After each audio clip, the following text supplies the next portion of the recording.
Fala galera, professor Paulo de Química na área, professor Osvaldo de História, meu nobre colega. Mais uma vez aqui, cadê o Globo, né? Cadê o Globo? Não tem Globo, não tem Globo. Que bom, a felicidade, né? sem aquele globinho irritante rodando na frente da gente. Até os alunos ficam tontos.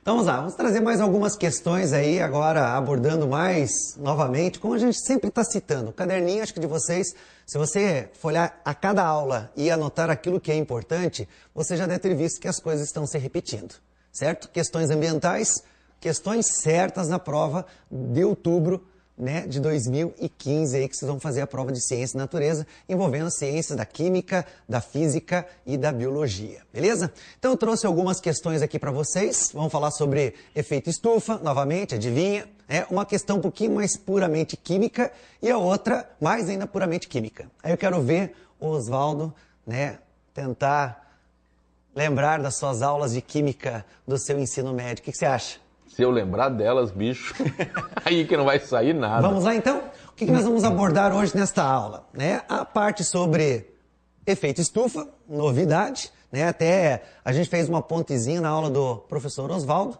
O desmatamento causa o efeito estufa, porque o que foi feito com toda essa madeira retirada? Ela está ativa hoje, essa madeira? Ainda não. Ou ela já foi queimada? Já foi queimada. Certo? Então, nós deixamos de ter essa quantidade de gás carbônico no solo e estamos jogando pela queima para a atmosfera. Isso causa o aquecimento global, que também não é tão ruim assim, tá, galera? Né? Acho que o professor Elton já deve ter falado alguma coisa, o professor Cornélio, o professor Geraldo, o professor Pedrão, todos os integrantes da ciência e natureza. O efeito estufa é bom, ele é bom, só que a gente está aumentando essa quantidade de gases de efeito estufa e daí trazendo essas consequências que, né, teoricamente, os cientistas estão apontando com algumas das causas, né, dessa elevação da temperatura global. Beleza? Então, olha só, a primeira situação que nós vamos ver hoje é a questão, né, do caderno azul do sistema prisional do Enem de 2010 do INEP. É a questão 73. Diz assim: fator de emissão, o carbon footprint, é um termo utilizado para expressar a quantidade de gases que contribuem para o aquecimento global, emitidos por uma fonte ou um processo industrial específico. Então, o que ele está dizendo aqui? Ó? É a quantidade de gases que contribuem para o aquecimento. Qual é o principal gás que contribui para o efeito estufa? O CO2. Por quê?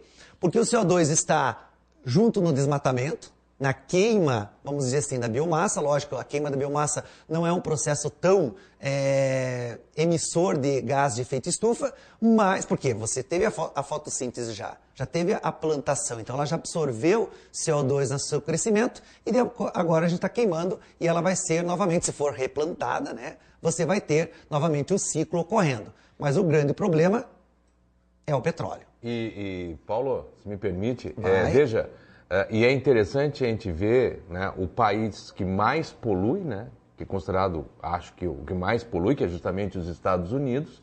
O George Bush, então presidente na época, disse que poderia até colaborar na não emissão de gases e tudo mais, na tentativa da questão do cuidado com o meio ambiente, desde que isto não abalasse a economia norte-americana. Senão eles continuariam e não queriam nem saber. George W. Bush. E como que vai deixar de produzir sem gastar energia, né? Exatamente. Certo? Então, são situações políticas e econômicas que elas vão estar correndo juntas, mas ninguém vai querer perder, né? Certo? Você vai querer deixar de ganhar dinheiro por causa da emissão de efeito estufa? Não vai, né? Então, tem que manter o país também. Então, e o Brasil também, na frota, né? O diesel, né? A gente até citou algumas coisas aqui. O diesel é um combustível fóssil, certo? C14H30, é um hidrocarboneto, que dentro da sua composição, da mistura, que a gente chama de biodiesel, existe um teor de enxofre. E esse teor de enxofre, queimado junto com o biodiesel, além de gás carbônico que é lançado para a atmosfera, libera o quê? O SO2 e o SO3, que são gases que compõem a chuva ácida, né? O SO2, ao reagir com a água, vai formar o ácido sulfuroso. E o SO3, em contato com a água, forma o ácido sulfúrico, que cai na forma de chuva ácida. Beleza? E daí tem todos os problemas ambientais, como na agricultura, que depois o agricultor tem que corrigir esse pH, colocando um outro insumo ali e, consequentemente, o produto cada vez mais caro. Beleza? Então, uma coisa puxa a outra. Mas eu estou falando agora especificamente de quem? Do gás carbônico. É um gás de efeito estufa que a gente já conhece, já falou muitas vezes sobre isso. A biologia fala, a física fala, a química fala, a história fala, todo mundo fala, certo? Então, é um prato cheio para pelo menos umas 2 a 3, 4 questões aí na prova do Enem. Beleza? Então, acompanhe comigo a leitura, a continuação dessa questão. Aí ele fala assim: pode-se pensar na quantidade de gases emitidos por uma indústria, uma cidade ou mesmo uma pessoa. Para o gás carbônico, no caso CO2, a relação pode ser escrita. Então ele está te dando, fator de emissão de gás carbônico, do CO2, é dada por uma fórmula. É a massa de CO2 emitida pela quantidade total do material. O termo quantidade de material pode ser, por exemplo, a massa de um material produzido em uma indústria ou a quantidade de gasolina consumida por um carro em um determinado período. Então, o que você precisa focar nesta parte do texto? A formulazinha. Porque ele está te dando, provavelmente, alguma coisa ele vai pedir, senão ele não daria essa fórmula, era a quantidade de gás carbônico emitida e ponto. Agora, no caso da produção do cimento, o primeiro passo é a obtenção do óxido de cálcio a partir do aquecimento do calcário a altas temperaturas, de acordo com a equação. Essa é uma equação clássica da química, geralmente ou em cima da seta ou embaixo da seta vai um triângulozinho. Esse triângulozinho, professor Oswaldo, significa aquecimento. E aquecimento significa dentro da química o termo pirólise. Certo? E esse aquecimento, a reação necessita de um aquecimento. Então é um processo que absorve energia. E se absorve energia, só pode ser um processo endotérmico. Já vem o conceito da termoquímica aqui também. Beleza? Então é uma reação de decomposição, acompanha comigo lá, onde que o carbonato de cálcio, o famoso CaCO3, ele é quebrado, certo? Para formar o óxido de cálcio, que é a cal virgem, e o CO2 que está sendo lançado para a atmosfera. Uma vez processada essa reação, outros compostos inorgânicos são adicionados ao óxido de cálcio, tendo o cimento formado 62% de CaO em sua composição. Então, o que ele está falando do cimento? Cimento, 62% é de CaO na sua composição. Não sei se vocês já perceberam, está dando a ideia. Porque ele está falando do efeito estufa, o CO2, só que está me falando a porcentagem de CaO. E ele está me dando a equação em cima. Então você tem que perceber o seguinte, que quando você trabalha a questão é ler e interpretar. É uma questão difícil, não é uma questão fácil, é do sistema prisional. Olha só, se eu deixasse só uma questão de prova, professor Oswaldo, 50 alunos, eu tenho certeza que uns 10 não acertariam essa questão. Eu acho que é muito. Então é uma questão difícil, tá? Fácil seria todos praticamente acertar essa questão, tá? Naquela tua porcentagem que você falou de todos acertarem todas as questões, entendeu? Exato. Beleza? Então tá jóia. Agora, vocês entenderam? Ele tá dando a porcentagem de CaO, que é o óxido de cálcio, mas vai pedir alguma coisa sobre o fator de emissão de CO2. Aí você vai ter que fazer o quê? A estequiometria. Eu sei que já veio o professor Leonardo aqui, já veio o professor Oswaldo aqui, já foi o professor Elton aqui. Em todas as três duplas, todos, eu falei e mencionei sobre a nossa estequiometria. Lembra disso? Claro que lembro. Óbvio, né? Vamos continuar ali, Massas molares, ele está te dando a massa molar do CO2, que é de 44, do carbonato de cálcio, que é 100, e do óxido de cálcio, que é 56. E a referência de onde que foi retirado esse texto aqui. Considerando as informações apresentadas no texto, qual é aproximadamente o fator de emissão? Então você vai ter que usar aquela fórmula. Quando uma tonelada, ou seja, 1 milhão de gramas de cimento é tudo, ou seja, são os 100%. Quando você falou que eu lembrava da estequiometria, eu até fiz uma cara aqui para os alunos agora, porque eu acho que você vai ter que me lembrar da estequiometria. Eu te lembro, professor. Muito obrigado, muito obrigado. Beleza? Então, olha só, 1 tonelada de cimento. Só que se você olhar na reação, não tinha cimento. Tinha o carbonato de cálcio, tinha o óxido de cálcio e tinha o CO2. Apenas 3 substâncias que compõem aquela equação. Então, ele está me dando 1 tonelada do cimento, que é tudo, cimento é todo aquela mistura, onde que ele dava uma porcentagem para vocês. 62% era de quem? CaO. E pela quantidade de CaO, você tem como calcular a quantidade de CO2? Com certeza. E tendo a quantidade de CO2, joga na fórmula, faz uma divisão e morreu a questão. Difícil? Dificílima, mas não tão impossível assim. Vamos lá? Vamos ver o que essa questão vai dar. Ele está te dando aí, ele quer saber, né, as alternativas A, B, C, D. Aqui não tem como você eliminar nenhuma das alternativas. Vamos à resolução. Então, primeiramente, ele colocou o quê? 1 tonelada. Vamos transformar isso em gramas? Então, 10 na sexta gramas. Se tudo fosse óxido de cálcio, seria 100%. Só que ele fala no texto que 62% era de CaO. Qual vai ser a massa de CaO? Isso até vou colocar entre parênteses aqui, ó. CaO. Se você resolver esta regra de 3, você vai encontrar um valor de aproximadamente, aqui fica fácil, né? Nem aproximadamente, 6,2 vezes 10 na quinta gramas de quem? De CaO. Então, essa é a massa de CaO que está dentro do cimento. Agora, eu não quero nada de cimento, eu quero calcular o fator de emissão de CO2.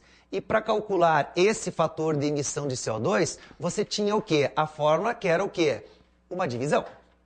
Só que eu tenho a massa de CaO. Aí você tem a equação. Qual que é a equação? É o CaCO3 se decompondo em CaO mais o quê? O CO2.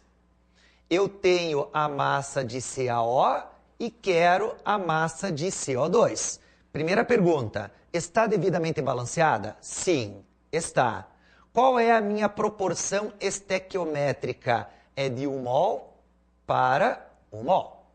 Como nós havíamos, né, antes, a questão estava lidando, quanto que é a massa do CaO? Era 56 gramas. Quanto que é a massa de CO2 que estava sendo dada? 44 gramas. Então, professor Osvaldo, o que significa esse 56 e esse 44? A proporção. A cada 56 gramas de CaO que está sendo produzidos, eu também estou produzindo 44 gramas de gás carbônico. Essa é uma relação estequiométrica, professor. Tudo bem? Muito obrigado. Só que dentro daquela 1 tonelada de cimento, você não tinha 56 gramas. Você tinha quanto? 6,2 vezes 10 na quinta gramas. Isso vai produzir paralelamente quanto de gás carbônico? A minha outra alternativa, a minha outra variável. Substituindo o valor ali, então só colocando o 6,2 vezes 10 na quinta gramas, qual vai ser a massa de CO2 que realmente eu vou produzir?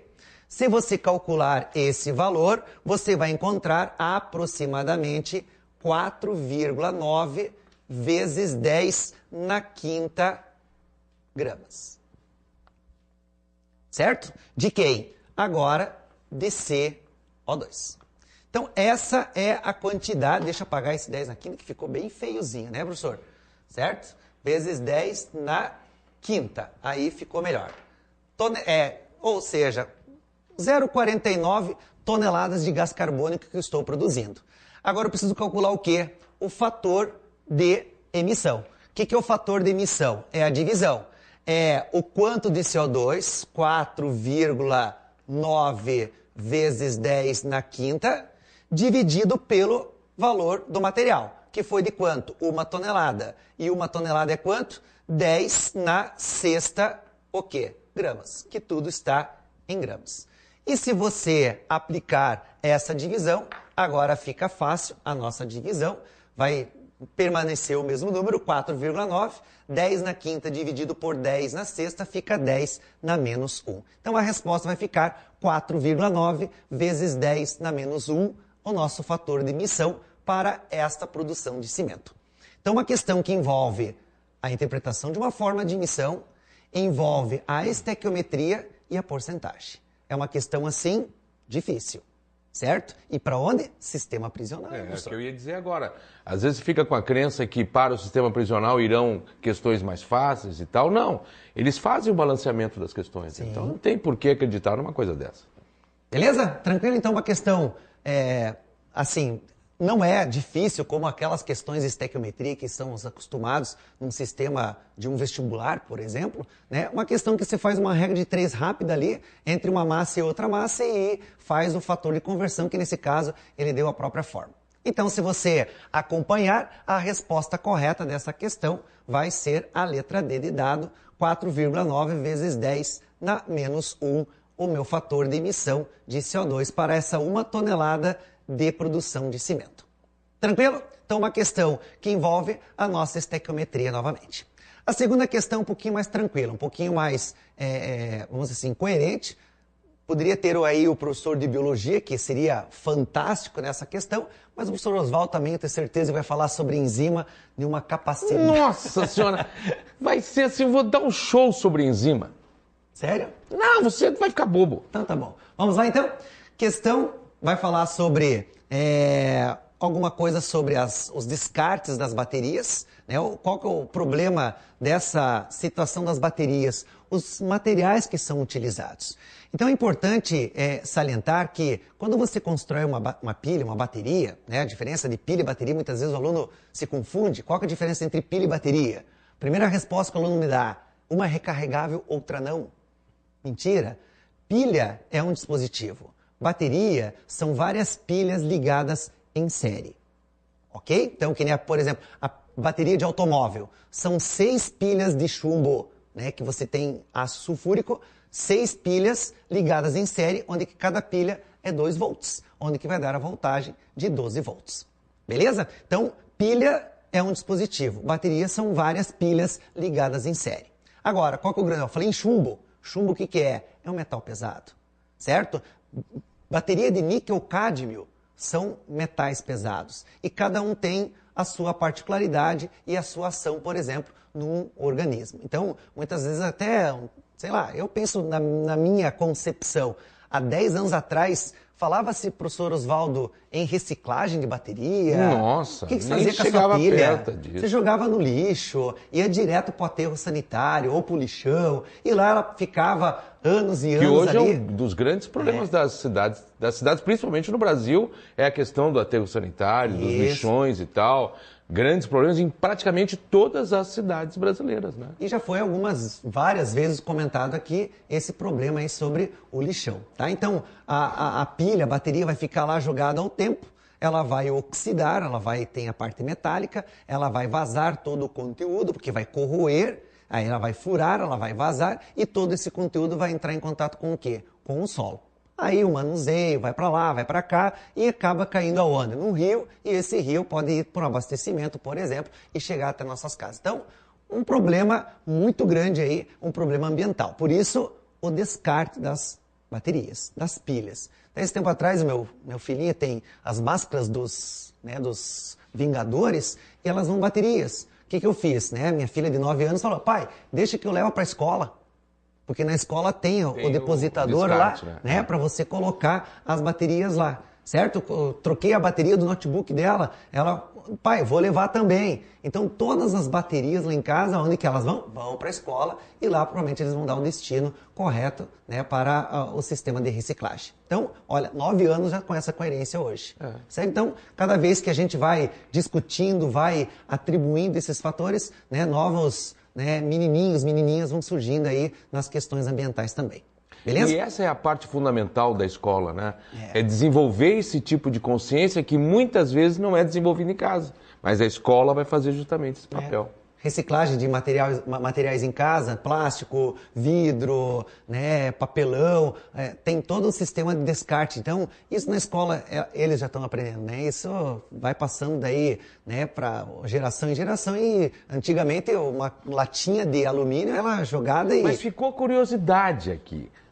qual máscara de qual personagem dos de Vingadores? Todos. De todos? De todos. Nossa. Ele tem todos, ganhou lá no AliExpress, né? Fazer propaganda aí.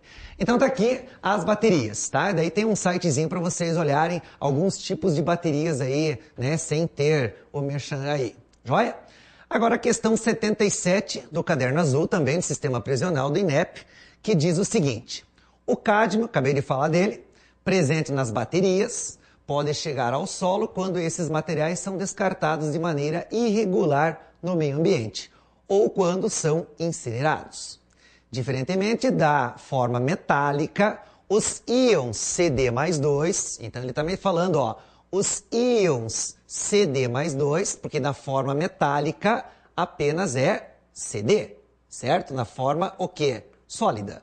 Já CD+2 são extremamente perigosos para o organismo, pois eles podem substituir os íons cálcio, ó, cálcio mais 2, ocasionando uma doença degenerativa dos ossos, tornando-os muito porosos e causando dores intensas nas articulações. Surgindo algum problema desse já, professor Geraldo? Oswaldo, não, o professor Geraldo provavelmente, com aquela barbinha branca, provavelmente já está sentindo. Eu aqui não, senhor. Nada, nenhuma doença. Não, nada. Extremamente jovem, não tem esse tipo de problema. E esse cabelo branco? Isso aqui é luzes. Ah, tá, beleza. Continuando aqui, ó. Podem ainda inibir as enzimas ativadas pelo cálcio, pelo íon, né, cátion, zinco mais 2. Então, ó, enzima também a biologia poderia comentar. A enzima são catalisadores que aceleram certos mecanismos nos nossos organismos, que são extremamente importantes para o funcionamento dos rins. A figura mostra a variação dos raios de alguns metais e seus respectivos cátions. Então, olha aqui, ó, eu tenho o cálcio metálico e eu tenho o íon cálcio. Olha o que ele está me dando aqui, ó. 197 picometros é o raio, e do ânion, no cátion, no caso, 100 picometros. O sódio, o cádmio, o alumínio e o zinco. E os seus respectivos íons aqui embaixo, da onde que foram retirados, né, esses valores deste, né, processo ali. Agora, com base no texto, a toxicidade do cádmio em sua forma iônica, olha o comando da questão, qual que é a forma iônica?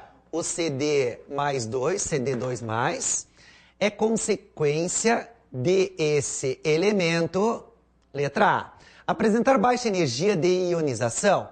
Putz, deixa eu voltar aqui. Energia de ionização. Se você for analisar a energia de ionização, energia necessária para arrancar elétrons, é o seguinte. Se você olhar do cádmio, é 152, certo? O raio, o que é raio? É atração, certo? Já do cálcio é 197, um raio maior, ó. Se o raio é maior, quer dizer que a atração vai ser o quê? A atração vai ser menor.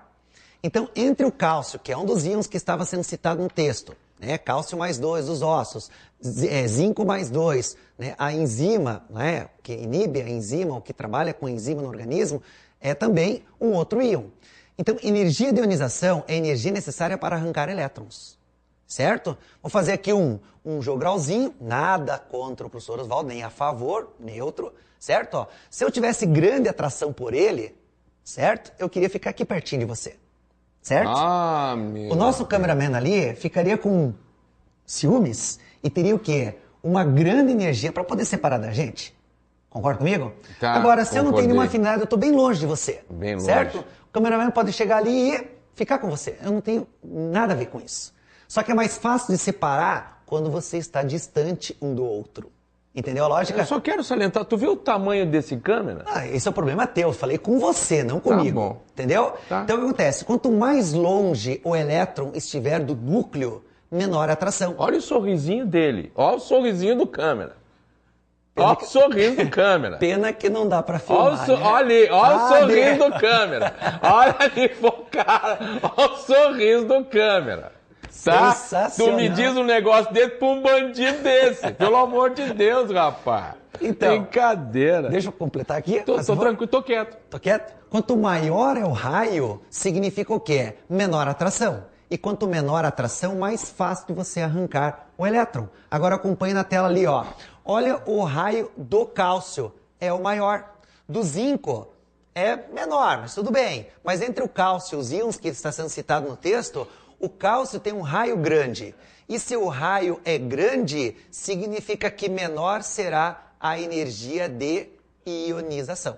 Então, se nós analisarmos a letra A, apresentar baixa energia de ionização, não. Entre o forma iônica, que tem um raio menor, e, por exemplo, os outros metais, a energia de ionização não é baixa, a energia de ionização é alta. Professor Oswaldo, sim, essa é uma questão também difícil. Cara, como é que o aluno tem tanta interpretação para uma questão dessa? É uma questão que envolve um assunto puro de química, né? Acho que na história também tem aqueles assuntos específicos da história, específicos da física, da geografia, da sociologia, né? Da língua portuguesa e assim por diante. Então, aqui é uma questão de tabela periódica, propriedades periódicas que vocês vão ter que dar uma olhadinha lá. Não tão comum. Posso dar uma dica? É uma questão do Enem, do INEP, não tem problema. Mas quantas vezes eu resolvi uma questão de tabela periódica do Enem? A primeira. A primeira. Agora de estequiometria. Um monte. Todas. Tá entendendo? Então, esse é o foco do seu caderninho. Vai anotando ali. Ah, o professor falou que isso aqui caiu uma vez só na vida, beleza? Vai ficar estudando muito aquele assunto? Não, vai para a questão ambiental, vai para a estequiometria, vai para a geração de energia e assim por diante. Assim como a história comenta, isso aqui é mais comum, isso aqui é menos comum e assim por diante. Essas são as dicas certas. Certo, tranquilo. Professor? Agora, ó, letra B. E que é o nosso papel aqui, né? Sim. Tentar direcioná-los daquilo que é o mais óbvio de estar lá, que tem mais possibilidades de estar lá, justamente isso. Perfeito. A nossa parte. Letra B. Possuir tendência de atuar em processos biológicos mediados por cátions metálicos com cargas que variam de +1 a +3?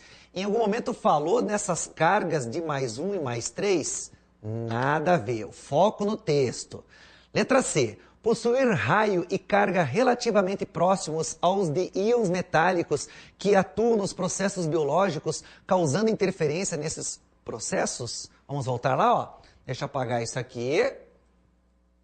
Vamos apagar. Olha só, ele está falando dos raios próximos dos seus íons. Cadê o cádmio? Está aqui, ó. Certo? Qual que é o raio do cádmio? 103. Agora, do cálcio, ó, 100. Não é um raio muito próximo? Do zinco mais 2 aqui, ó, 83. É próximo de 103? Próximo é, ok? Seria legal mais o sódio, certo? O cálcio em si. É uma alternativa que você poderia ter aqui como uma das possibilidades. Letra D. Apresentar raio iônico grande. Não, já acabamos de ver que o raio do íon é menor, permitindo que ele cause interferência nos processos biológicos em que normalmente íons menores participam? Não. Letra E. Apresentar carga +2 que permite que ele cause interferência nos processos biológicos em que normalmente os íons de cargas menores participam? Não. O que caracteriza a carga? Sim, mas íons de cargas menores? Também não. Então, qual seria a resposta dessa questão? Pessoal, nós podemos substituir os íons que têm a mesma carga e átomos ou íons, as espécies químicas com a mesma carga ou com os raios próximos. Essa é uma característica de encaixe para que você possa substituir. Porque a molécula que está ali, ela tem que ver alguma coisa semelhante. Semelhante no quê? Na carga. Eu não posso colocar um alumínio +3. Eu não posso colocar um alumínio que tem uma carga e um raio pequenininho em comparação ao cádmio. Então você tem que ter um encaixe perfeito. Raio e carga. Essas são as duas características para que você possa substituir no nosso organismo e ter essa pequena interferência que pode causar, uma pequena interferência, um grande efeito. Ok? Tranquilo? Então, resposta correta, letra C. Possuir raio e carga relativamente próximos aos íons metálicos que atuam nos processos biológicos, causando interferências nesses processos. Beleza? E a nossa última questão aqui, ele vai falar agora sobre a parte sobre solubilidade, né, a obtenção de sais. O mar é um grande produtor de sais, a gente parece não vê isso, mas não é só o sal de cozinha que você comenta sobre ele. Então tá aí algumas características que a gente vai estar trabalhando agora. Vamos lá? Então é uma outra questão de solubilidade agora. Diz assim, ó, aí ó, sal de cozinha obtido a partir do Rio Grande do Norte, você falou do Nordeste, grande plantador de cana-de-açúcar. Cana-de-açúcar. Certo? E grande produtor de sal de cozinha também. Tá? Processo de separação, a evaporação. Questão 87 do Caderno Azul 2010 do INEP. E aí, né, não esquecendo a grande importância do sal, né? Lembre-se da marcha de Mahatma Gandhi, Sim. que ele vai justamente fazer até o mar, justamente para confrontar o Império Inglês, mas também mostrando a importância do sal para o próprio organismo humano, né? Beleza. Questão 87 diz assim: devido ao seu alto teor de sais, a água do mar é imprópria para o consumo humano e para a maioria dos usos da água doce. No entanto, para a indústria, a água do mar é de grande interesse, uma vez que os sais presentes podem servir de matéria-primas importantes para os diversos processos.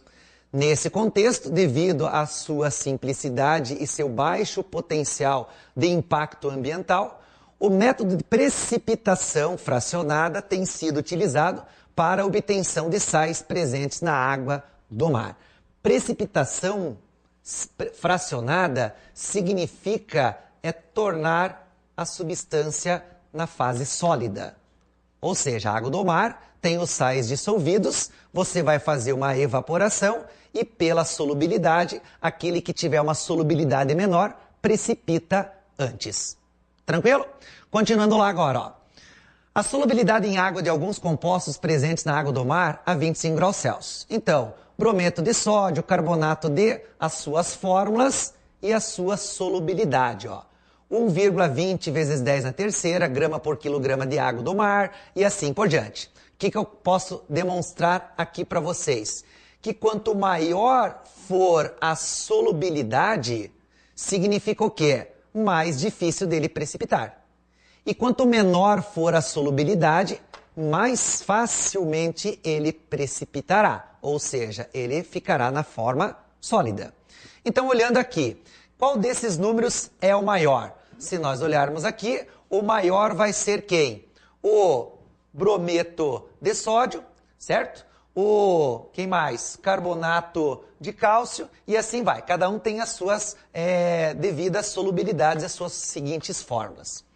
Suponha que uma indústria objetiva separar determinados sais de uma amostra de água do mar a 25 graus Celsius por meio da precipitação fracionada.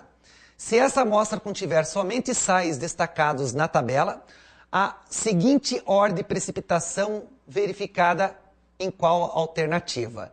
Então, ó, vai sair primeiro qual? Aquele que tiver a menor solubilidade. Quem é que vai ser o menor solúvel de menor solubilidade aqui, ó?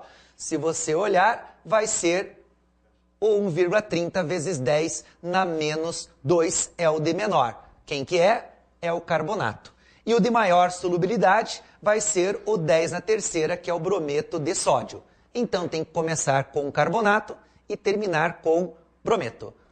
Carbonato começa, termina com brometo. Não. Então, resposta correta só pode ser a letra A.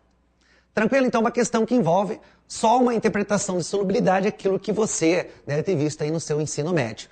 Quanto maior a solubilidade, o sal está mais dissolvido, é mais difícil de precipitar ele. Quanto menor a solubilidade, mais fácil de se precipitar pela evaporação da água. Beleza? Professor Oswaldo, acho que é hoje. Tranquilo. Encerramos as nossas 2 aulinhas, beleza? Continue anotando o seu caderninho. Semana que vem tem mais alguma coisinha de história e de química também. Um grande abraço a todos e bons estudos.